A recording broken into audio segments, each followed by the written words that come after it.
So here's how to safely delete old Windows Update files in Windows 10 and Windows 11. First, you'll need to go to this PC. Then on the main drive where Windows is installed, you need to right-click, Properties, and then click on Disk Cleanup.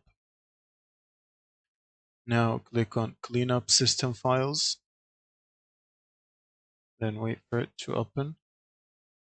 Now select Windows Update Cleanup and anything else that you want to clean up,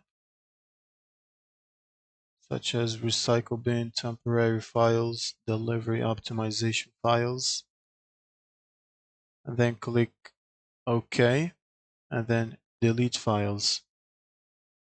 And now you can simply just wait for it to clean all the files.